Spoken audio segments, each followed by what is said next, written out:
How's it going, everybody? We are coming up on a new Monster Hunter game, one of the biggest games coming out this year. There's a lot of hype around it, a lot of anticipation. I keep telling people it's going to be my personal game of the year, most likely. And a lot of you guys have probably already got your hands on it with the open betas that happened recently, the second open beta as well. And there's a lot to be excited about with this game. I want to go into all the things you should know before you decide to spend like 70 bucks on this or even upwards to the premium edition 110. But if you are going to, get this game for the PC players, at least, I got some details here you should know to help save you some money. I'm partnered with CD Keys, and if you go check them out, it is discounted there with the standard being at $57.49, the deluxe edition being at $74.49, and then the premium deluxe edition being $89.99. So up to you if you want to go that route. Now, this is PC North America for some reason only. I imagine we'll probably get keys for global keys as well too soon, but keep that in mind though, it is North America. So for those in North America, you can save yourself some money if you're getting this on PC. And I'll be going over what you get in each version as well too anyway in this video. But more on that later. Monster Hunter Wilds is going to be a immense game that launches February 28th for Xbox Series XS, PS5, and PC. And you're probably wondering, well, what can I look forward to, even if I play the open beta and everything like that? Well, there's a lot. We got new and returning monsters, guys. Rathalos and Rathian aside, Monster Hunter Wilds features plenty of returning monsters. Gipceros from Monster Hunter 1, Pangagala from the Monster Hunter 2, even Gravios, who's been missing since Generations Ultimate, will return. However, there is plenty of assortment of newcomers as well, too. There's also new locales that's been revealed. This time around, the guild sends the research commission into the Forbidden Lands, with the hunter part of the Avis unit. Their task is to investigate Arkfeld, the mysterious White Wraith, and the new flagship monster. Alongside the Windward Plains, players will venture through the Crimson Forest with its extensive foliage and oil well basin, the latter more cavernous and vertically layered. Other locales have yet to be revealed, but if Monster Hunter World and Iceborne are any indication, expect a late or in-game area with its own unique ecosystem. Plus, a year or so from now, we'll get an expansion to this more than likely. There are seamless open stages as well too, so perhaps the coolest aspect of Monster Hunter Wilds is the seamless traversal. Players will no longer take on quests at their base and then fly out. No.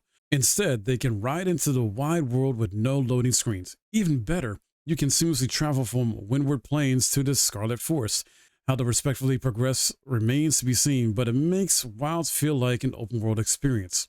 Now, this doesn't mean you can, attack any monster you want, at least not in the early game. There are going to be, certain monsters locked off that you might see when you're going through the open areas like that, but they're locked behind progression, basically. You can set up camp anywhere, though. Given the larger size of the locales and their locations, not to mention seamlessly traversing areas, you can now set up camp anywhere. Find a peaceful spot, deploy the pop-up camp, and use it like previous games' campsites. However, pay attention to the zone in question. If it's too dangerous, your camp could be destroyed by a roaming monster. You can start quests in a while too. You don't have to be a base camp to start quests. No, the other benefit of a seamless world is starting quests out in the wild. No more need to return to base or even camp. Discover a monster out in the locale, and if there's a relevant quest, you can start it. Combined with carrying a second weapon to swap to when necessary, this is a game changer. Of course, those who want to stick to the traditional approach or regroup back at base can still accept quests from the handler or quest boards. You got attack skills on weapons that's been kind of, changed a bit here. So when optimizing your build in a Monster Hunter game, you're torn between the various skills on armor pieces, decorations, and charms and talismans.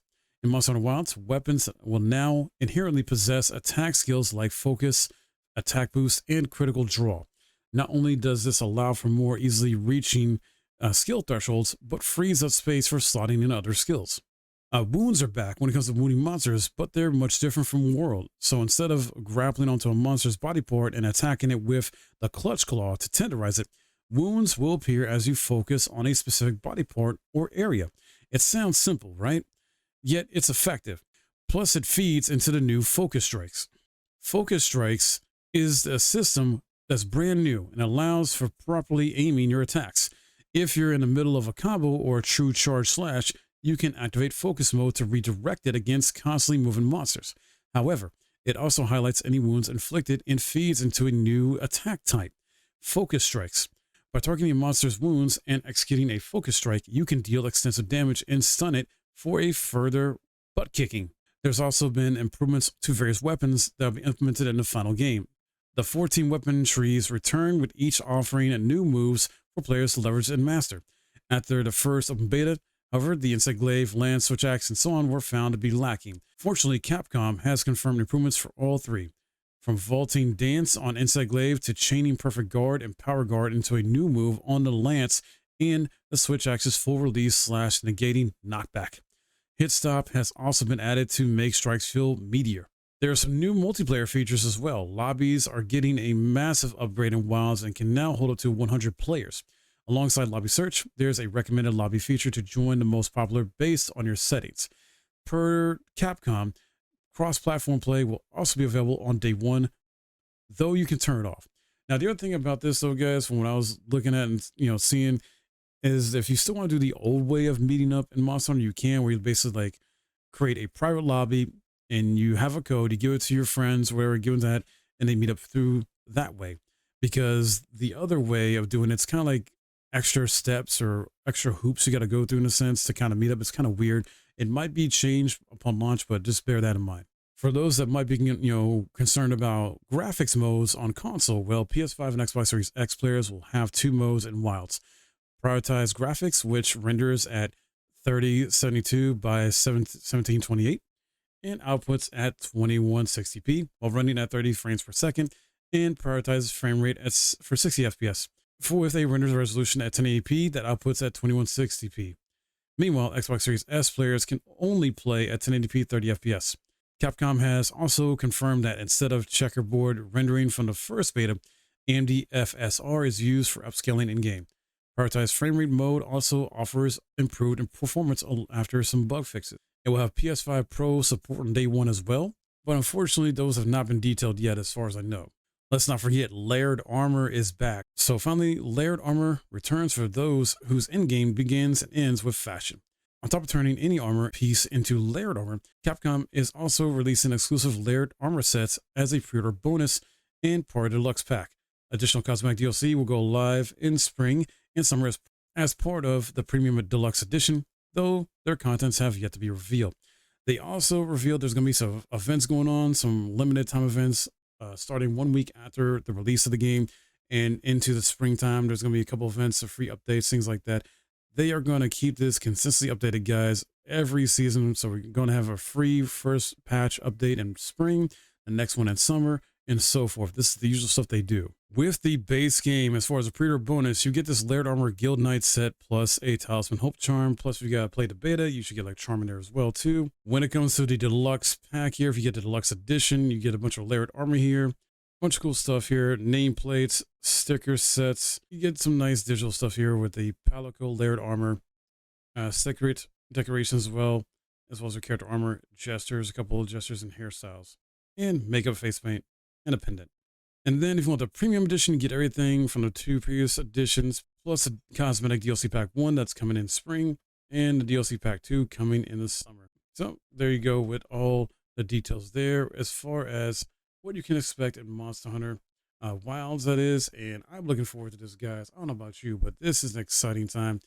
I know objectively it's not going to win Game of the Year, but it's probably most likely going to be my first Game of the Year, and I can't wait to play with the community, play with friends, and just lose myself in this game and have some fun builds to make, try different weapons out, hunt these monsters, because that's the name of the game. If you enjoy this type of gameplay loop with how you hunt monsters, well, you're going to be in for a great ride, a great treat. This is going to definitely most likely be the most successful Monster Hunter game to date. A lot of new players are going to be jumping in, as well as a lot of veterans and longtime fans of the series, myself included. So what do you guys think about this? Let me know in the comments below. Are you more excited for Monster Hunter Wilds now than you were before? Are you a new player coming into the series? Never played the previous games? Let me know. Love to hear from you in the comments below. If you enjoyed this video and found it helpful, please hit that like, subscribe if you're new. My name is Mike, and I'll see you in the next video.